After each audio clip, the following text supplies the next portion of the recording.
Akong has always been business-minded. He is always thinking up ways to get a good deal.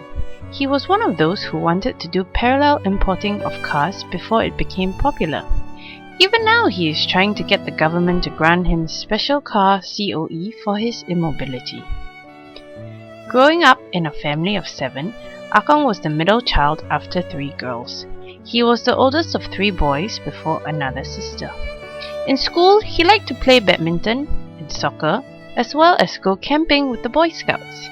His favorite subjects were literature, land survey, and bookkeeping. However, he excelled most in music. He loved to play the violin and even won a regional contest back in his hometown of Muar. When he was a little older, he met the love of his life. In Muar, he pursued her and they dated for 3 years. He then moved to Singapore because of her, where he got a job as a policeman and then married her in 1950. 2 years later, they had my dad, their first child. And then in 1955, Chichik was born. 6 years after that, Sachik came along, and then in 1968, Auntie Anne arrived. My father's fondest memories of Akong are that he used to buy his children supper when he came home from work at night, and he would wake them up just to eat with him.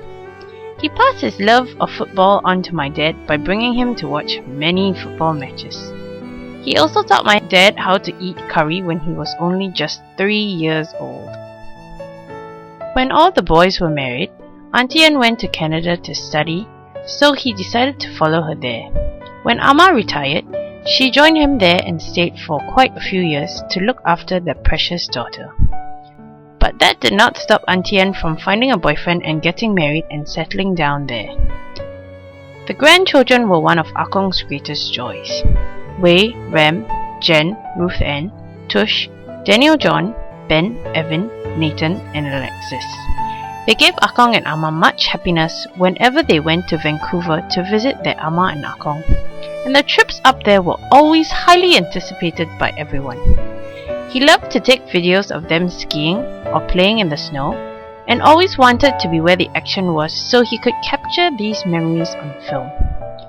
Some of the kids' best memories are bunking down in sleeping bags all together on Akong's floor in the living room of his house in Vancouver. Before you knew it, the grandchildren were all grown up and starting families of their own. Ram was the first in the family to get married, followed by Ruth Ann, Wei, and Jen. How happy Akong was when he welcomed 4 new members into his family: Ting Ting, Jason, Elle, and Brian.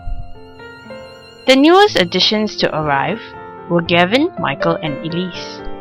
Now at 90 years of age, he is watching with overwhelming pride as his 3 great-grandchildren grow right before his eyes.